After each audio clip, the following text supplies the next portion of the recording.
Try to get my own schedule. I'm Marissa Gunn. I'm a senior supervising attorney with Children's Law Center.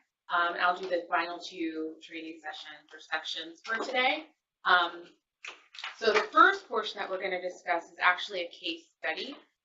There's a brief paragraph in your manual. I think it's the 6th document in there if you want to pull it out and take just a couple of minutes to review it.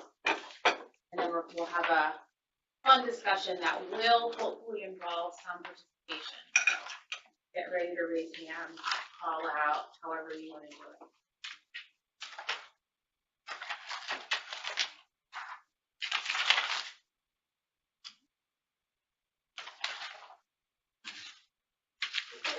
Slides or is it? No, it's just a paragraph. I think 35. Maybe it's the 6th document, I think, but I don't know.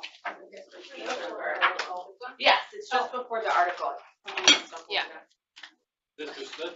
Yes, yes.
All right. So what have we learned about Mr. Smith? He's seeking custody of his granddaughter, Tina, who's 17, and Mr. Smith is our client. We know that he's the paternal grandfather, and that there was a custody order issued for the father in D.C. in 2014.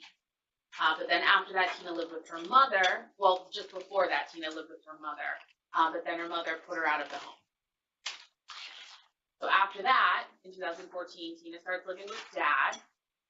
Dad and Tina get evicted in D.C., and the day after the eviction, Tina contacts Mr. Smith, and she starts living with Mr. Smith, who lives in Maryland.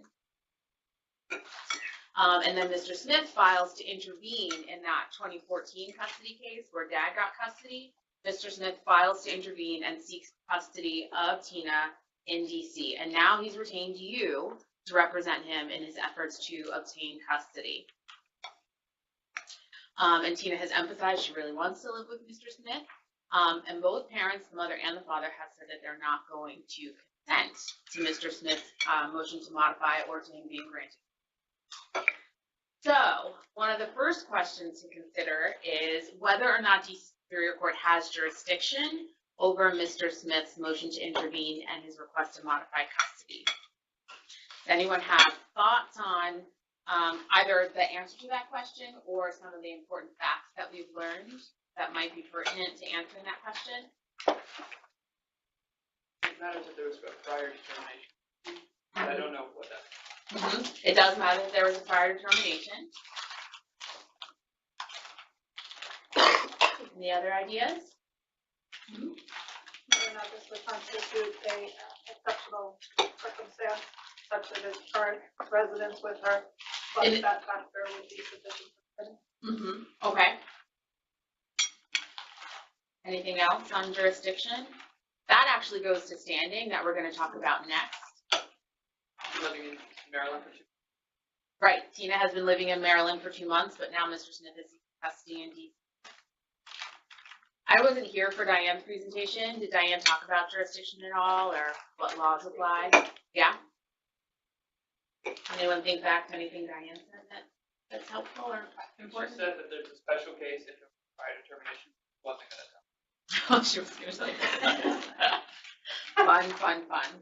So jurisdiction in custody cases is determined by it's a uniform statute called the UCCJEA, so Uniform Child Custody Jurisdiction and Enforcement Act, or something like that. And that will help determine whether or not a particular state has jurisdiction to hear a custody matter. I believe it's been adopted by all 50 states and Columbia. Do not quote me on that. It definitely has been adopted by the District of Columbia, though. And it helps determine whether or not a given jurisdiction will have the ability to hear a case. And so what Diane was referencing was the fact that if a court has heard a custody matter in the past about a child, they will have what's called continuing and ongoing jurisdiction to hear any modifications in that case, with a certain number of exceptions, right? So basically, the general rule is that because the original case was heard in D.C., any modifications of that case will be heard in D.C. There are some circumstances, like if everyone leaves the District of Columbia, no one lives there anymore. In certain circumstances like that, or other circumstances, the D.C. court and then another jurisdiction that's considering maybe hearing the case, they can talk to each other, and one of them could decline jurisdiction. But these are all sort of important factors, establishing whether or not D.C. had initial jurisdiction, should they have continuing ongoing jurisdiction, and thinking about the facts that will relate to that analysis. In this particular case, it very much looks like D.C. will have jurisdiction. Another thing that sort of pops out was that she's only been in Maryland for 2 weeks. So typically when you're looking at initial jurisdiction, it's about where the child has been living for the last 6 months.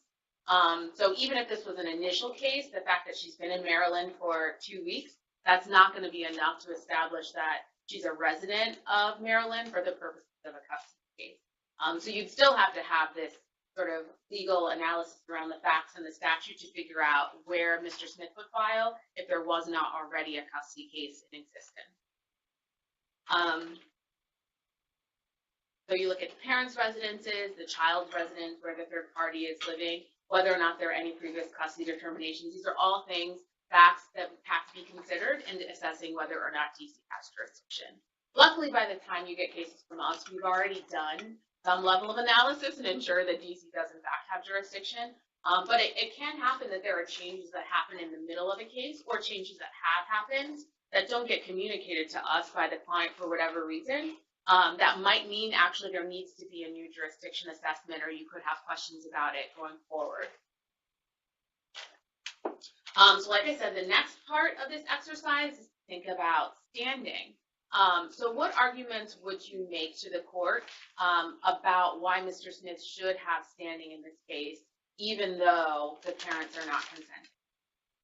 I think it's only the third factor that, so I think it's only the third factor that talks about if there's an exceptional circumstance, it's that makes the custody order necessary to prevent harm to the child. Because the first two, the third party does not have consent of the parent to obtain a primary caretaker, and the third party, and the second factor, the third party has lived in the same household as a child for the past 6 months, and that's not true either. So I think we would just have to argue that there are exceptional circumstances where the child would be harmed.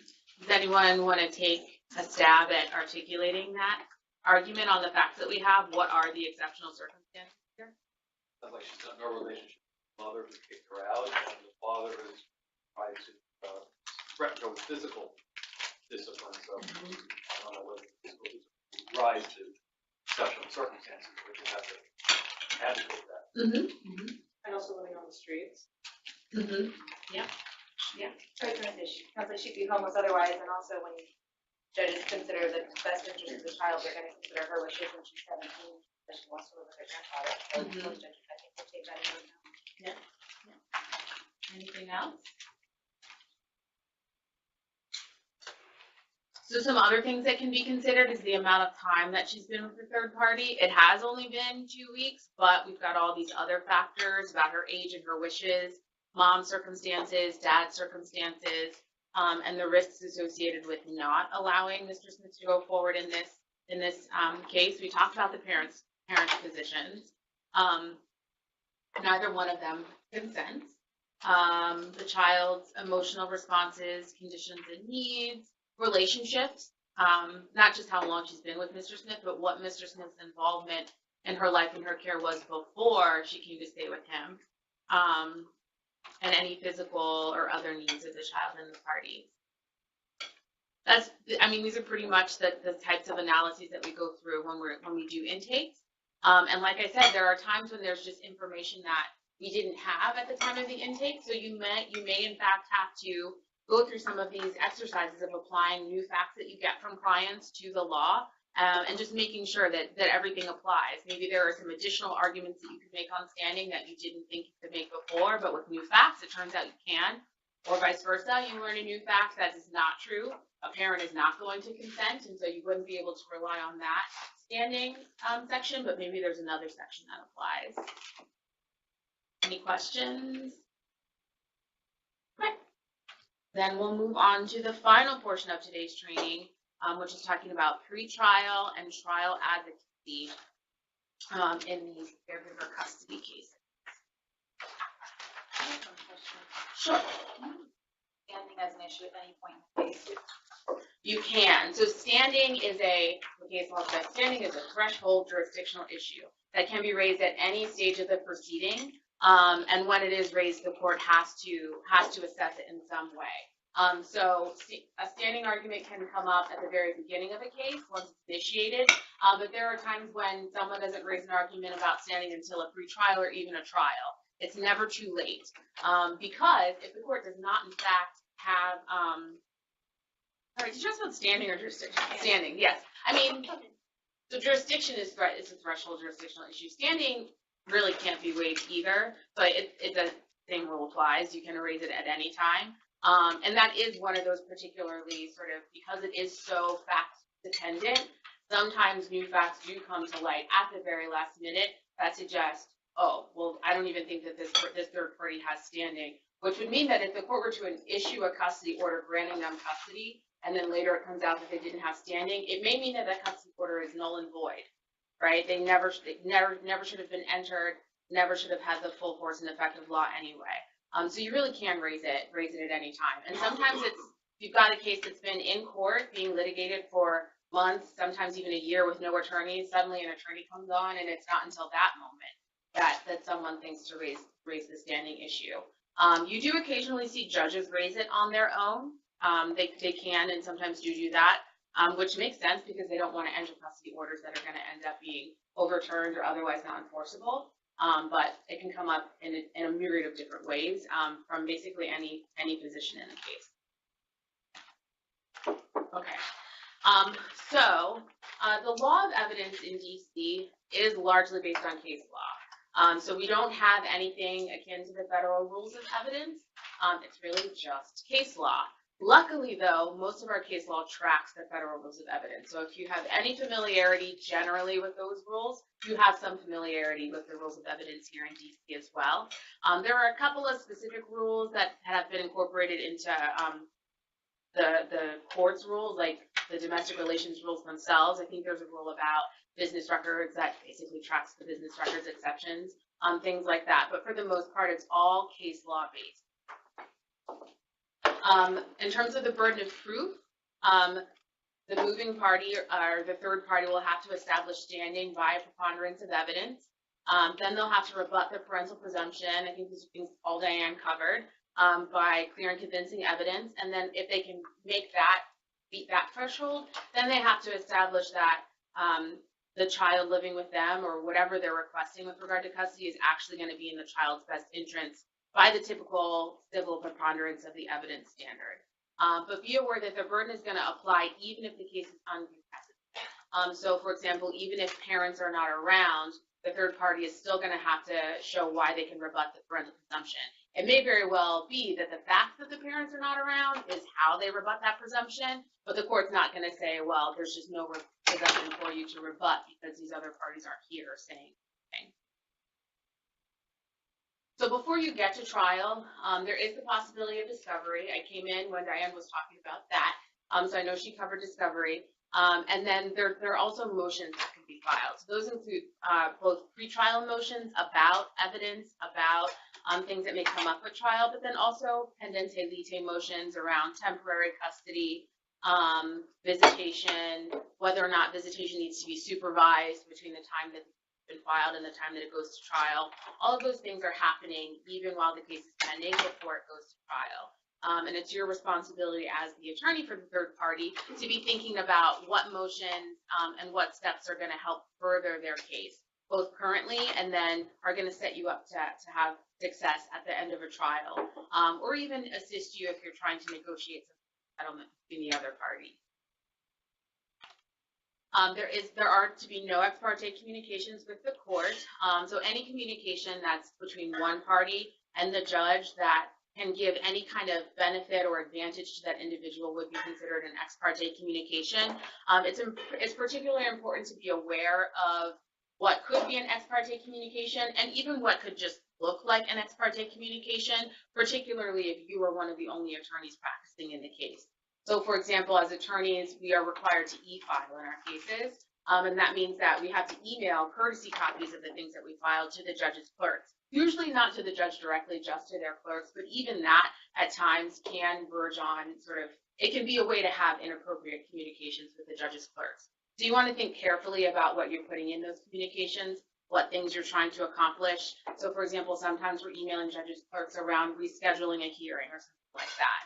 That's not in and of itself an ex parte communication, but just be mindful that while you're sort of sitting at your desk or on your phone chatting with the clerk about what time's convenient for you, there are usually multiple other parties that don't get to have input on that. They're not part of that communication. And if they later hear about these emails or these conversations, it may give them the impression that you have some kind of unfair advantage. And it's just best to avoid that wherever possible.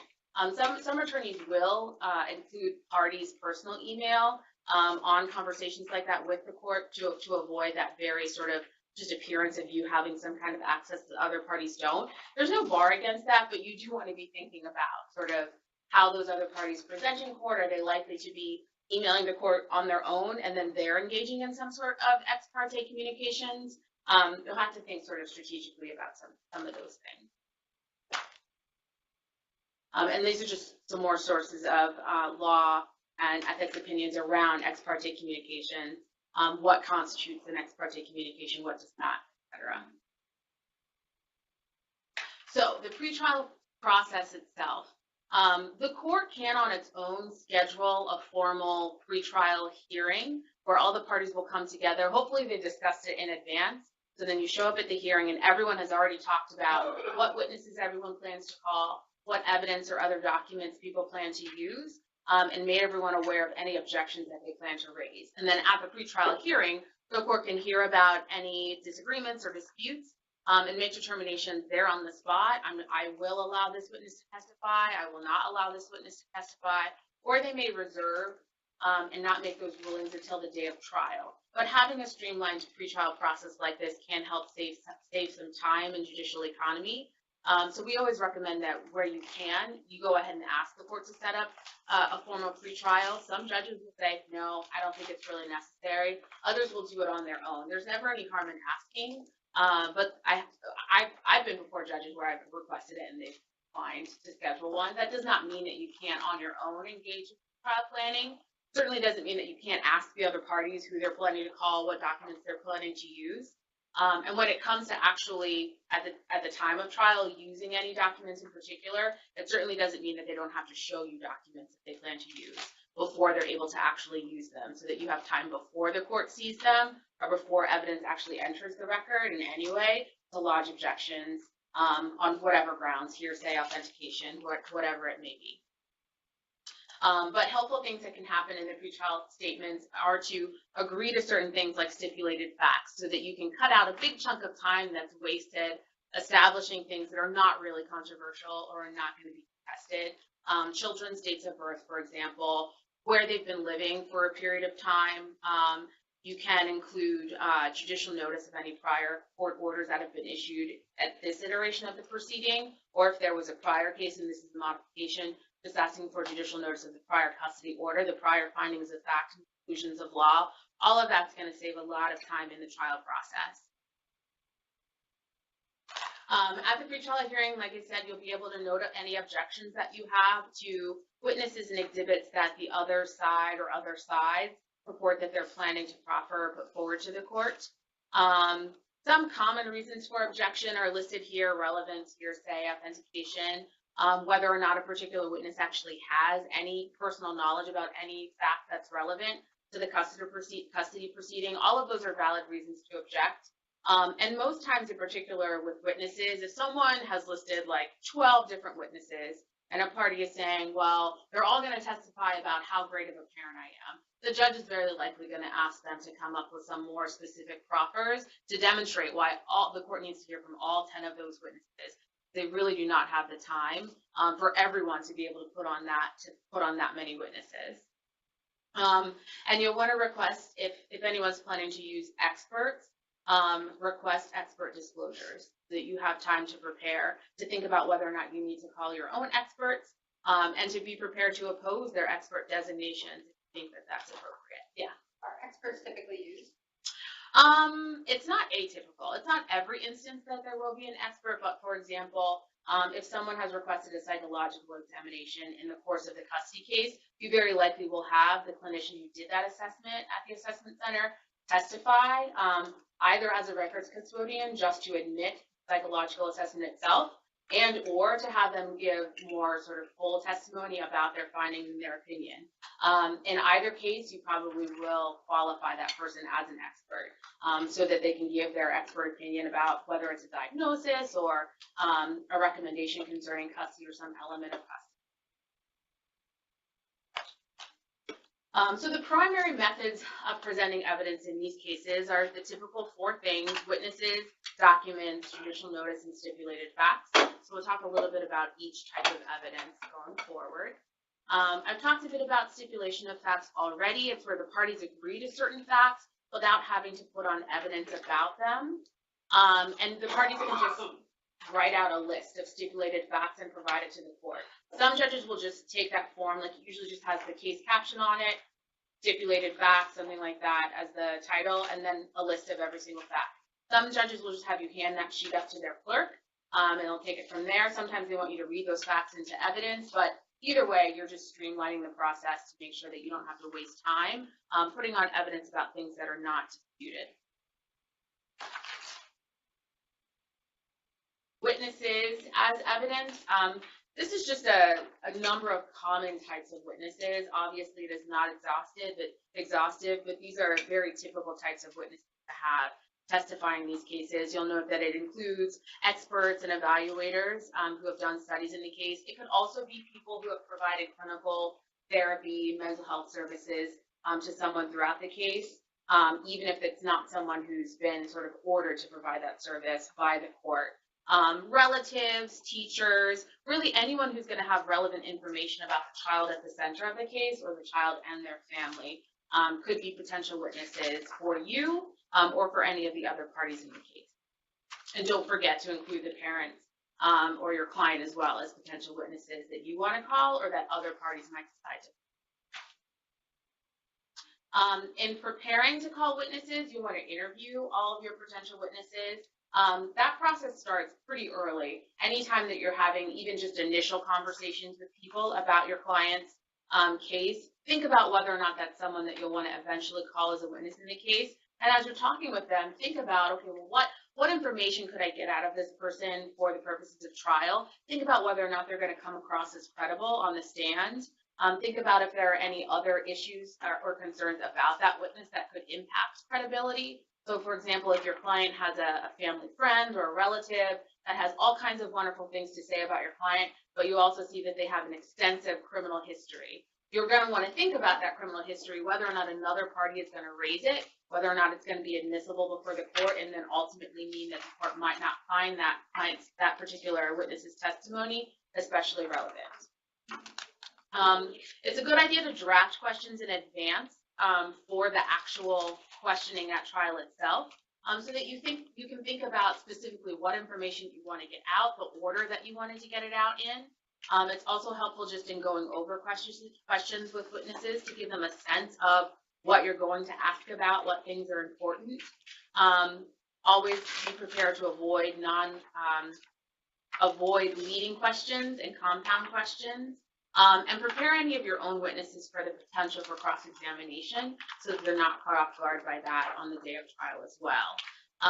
And then prepare witnesses, both through talking with them about the possibility of cross-examination, but also just talking to them about the courtroom layout itself, where they'll be sitting, where the judge will be sitting, what they should do if you've asked them a question and another party objects. Not everyone knows, okay, I have to wait for the judge to rule, and then I'll know if I answer the question or not. You'll want to provide them with that kind of background information so that they can be as comfortable as possible when they actually do take the stand.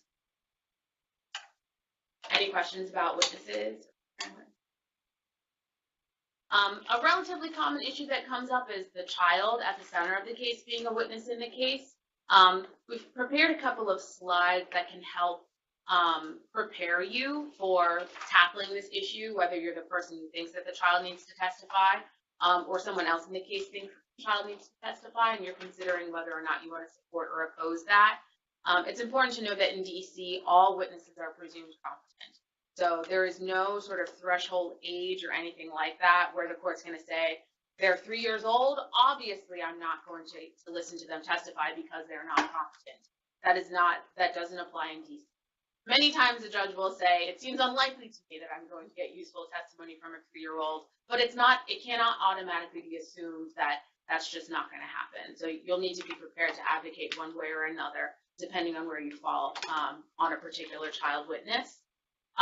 It's pretty well known, particularly with judges in the domestic relations courts, that having a child testify can have detrimental impacts on the child, on their relationships with the parties in the case. Obviously, many times one or both of those other parties are their parents. So the idea that a child's going to take the stand and then say in front of one or another parent, I do want to live with this person, I don't want to live with this person, or testify about specific facts or circumstances that have happened between the child and a family member, that can be really difficult to do in the moment. And then it can also have long-term impacts on that child's ability to have meaningful, loving relationships with those people in the future. Just because a child doesn't want to live with a parent or a grandparent doesn't mean they never want to see them again or that they want to be alienated from them. So you have to think about that as you're assessing whether or not you support a child testifying or not, and as you're advocating with the court about either whether or not that testimony is necessary, and if it is actually necessary, how the child's best interests around that testimony can be met. So oftentimes, the parties will be cleared from the courtroom, for example, so that a child's not giving testimony literally in front of their parents or family members or other people in the courtroom. There are things like that that the court can do to help minimize the risk and negative impacts of child testimony. This is just more case law about child testimony. To save time, I'm not going to sort of read it all to you. But this case in particular, Deguma, is relatively new and was pretty important because it really highlighted the fact that the child's wishes is one of the 17 best interest factors that the court must consider. And in this case, when the case went to trial, at the end of the trial, not only did the child not testify, but parties also did not put any evidence in the record that allowed the court to really consider what the child's wishes were. So then the case was appealed, and the Court of Appeals really clarified there needs to be some evidence, one way or another, about the child's wishes. That does not necessarily have to come from direct child testimony, but if there is no other evidence in the record, then it might mean that the child does actually have to testify, so that the court can consider all the necessary statutory factors. We have seen since this decision came out that there was an increase in the amount of, or the number of judges that question children. The bottom line is this case does not say that the court has to hear from children in every case, but it does say that the court has to hear evidence about the child's wishes. Yes. So, child doesn't testify, and there's not, let's say, an expert report, psychiatrist, social worker, or somebody that testifies about the child's wishes. How does the child's wishes get before the court? Well, it usually will come through, whether it's a clinician or someone else, things that might be hearsay, but you can make arguments about why it's non-hearsay. So if it's a statement, for example, to a therapist, statement made for the purposes of medical treatment or diagnosis, that child's direct statement to their therapist, I do want to live with X or I don't want to live with Y, that might be able to come in, and then the court has that evidence. Guardian ad litems are often appointed for this purpose and other purposes to help the court be sure that it's going to get some evidence about a child's wishes, even if a child's not testifying directly. So I know a lot of times when we do guardian ad litem work and we're working with investigators, I can have an investigator that does a lot of observation of the child between the various caregivers in the case. And that investigator may or may not be able to testify about child statements, depending on whether or not they fall into any hearsay exceptions or exclusions. They can also just testify about observations of the child's interactions. If they're testifying, well, when I see this child with grandma, they're very bubbly and happy. They play with grandma a lot. They're very talkative. They seem very free and comfortable. When I visit them at their uncle's house, they're very quiet and reserved. The child doesn't make a lot of eye contact with the uncle. The child's not as talkative. All that is evidence that will allow the court to draw some inferences about the child's wishes, and even that can be sufficient to allow the court to consider that factor without forcing the child to testify directly.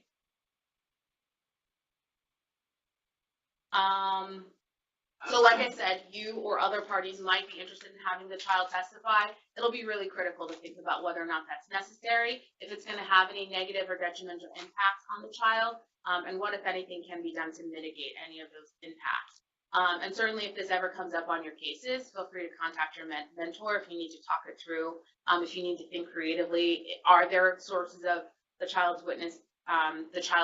wishes that I'm not thinking about? That we could use to avoid, putting the child through the process of testifying.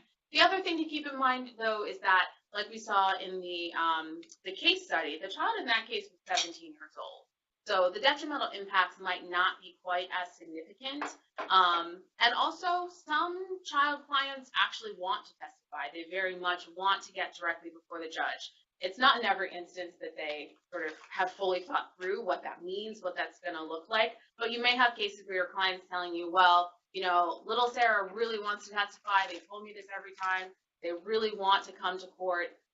You should think about that as well. Oftentimes, it's not your role to make that call, but it is important sort of to think about it from a variety of different perspectives. And whether or not there could be some benefit for the child to enabling or empowering the child or giving them that opportunity to voice their concerns directly, not being filtered through sort of any third party or document or anything like that.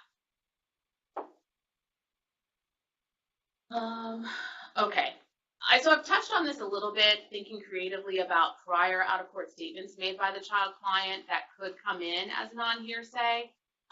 There are some, like I said, our rules of evidence track pretty closely with the federal rules. So everything that you know or understand or don't understand about hearsay, you will know or not know in these types of cases. So is an exception, is an exclusion. The rules generally are going to apply. Whether or not you know them is a different story, but we can certainly help you out with that as well.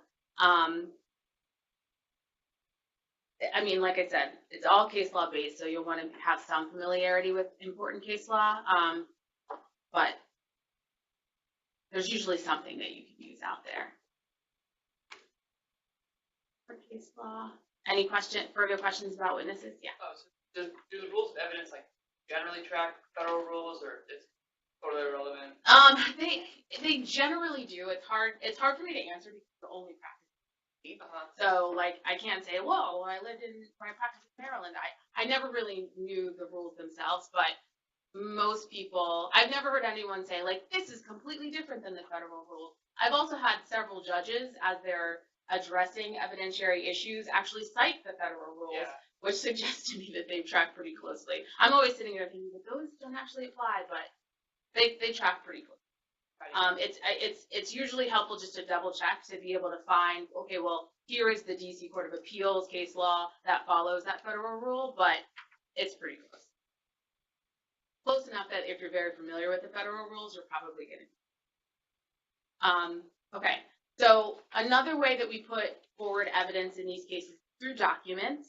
Types of documents, certified criminal records, drug testing results that have been ordered in the court case, expert reports, school records, medical records. All those are different types of documents that often come into play in these types of cases, and often are used in these cases. There's just more types of documents that we often use. When you're thinking about using documents, it's important to think about the basis for admission. Are you going to be able to authenticate these documents? Are they self-authenticating in the case of certified public records?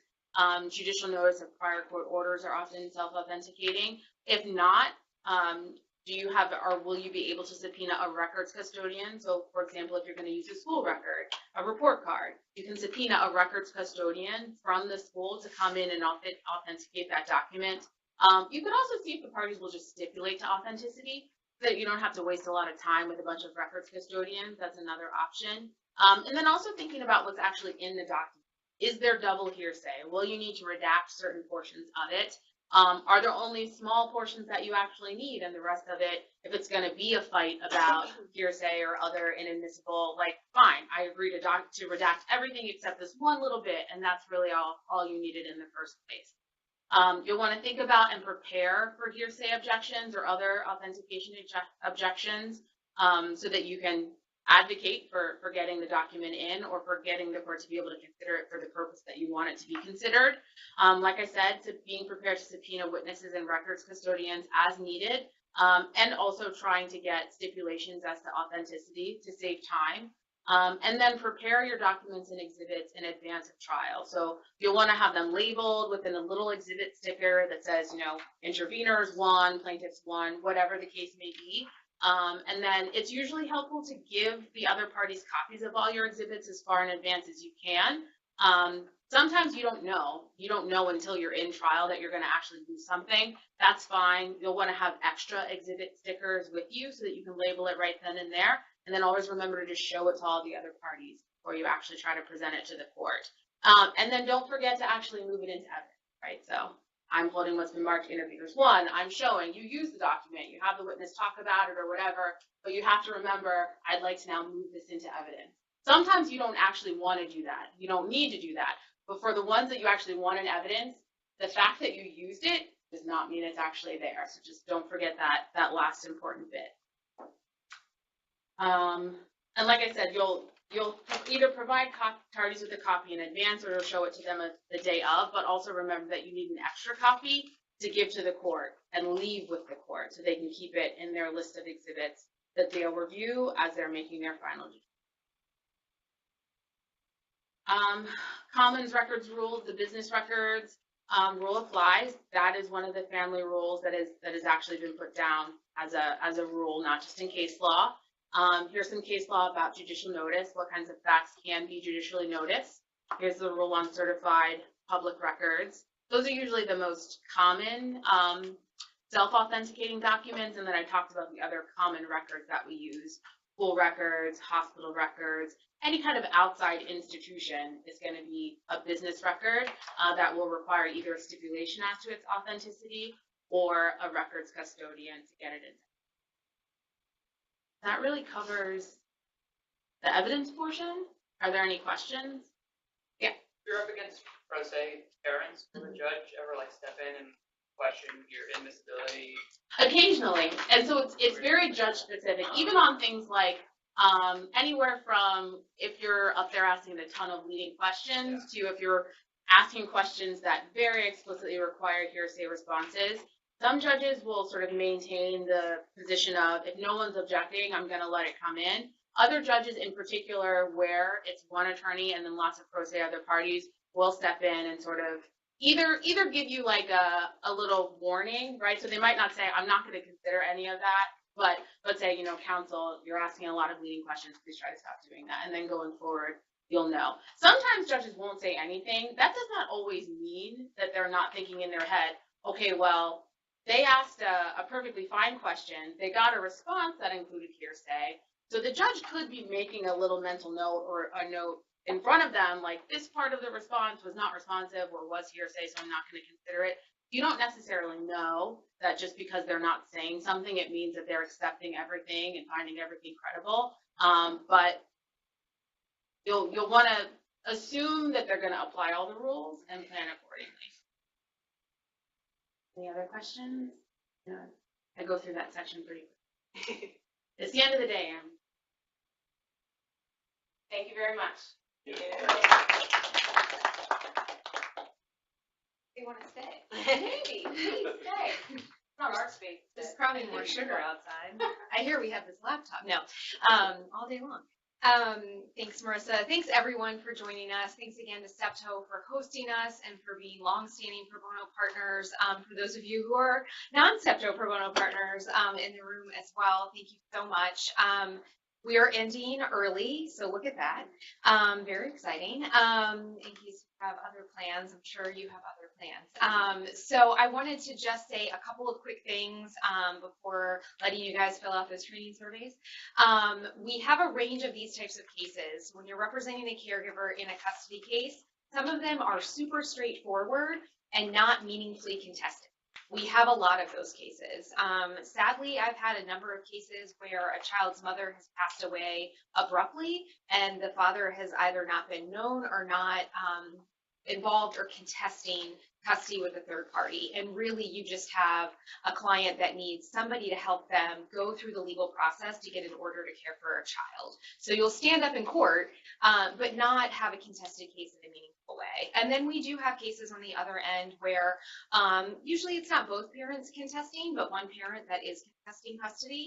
And then you may, of course, reach a settlement, or you may litigate it. And there's everything in between. So again, it's all about finding the match that's right for you. And I'm happy to talk through any questions that you have. We covered a lot of material today. Thank you for bearing with us. And if you are interested in the case, whether it's caregiver custody or special education, guardian ad litem, housing conditions, please let me know that as well. We do have a number of special ed cases that we're looking for lawyers for those parents with kids with special needs. If you speak Spanish, I know I gave this plug earlier, we just have a lot of clients who are in need of Spanish speaking assistance. It could, in a best case scenario, look like a lawyer who speaks Spanish. It might be someone else who can team with you in your office. We've had case assistants or paralegals be able to, team with a lawyer on a case. Of course, interpretive services are another route. So if you think you might be able to help us with that, let me know. I know that might be a non-starter. I can't do it either. I can't speak Spanish. I don't know what I was thinking. French and German, no good. For the line of work that I do.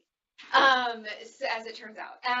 So we do have the cases that are listed today, and as I started earlier, I mentioned we had a second Spanish-speaking client who were just confirming if the client's proceeding for custody or adoption, and then we have the other case that I mentioned. It is a case where a teen mother contests custody with the caregiver of the child, with the caregiver who's been caring for the child since the child was a baby, and the child's still only 15 months old.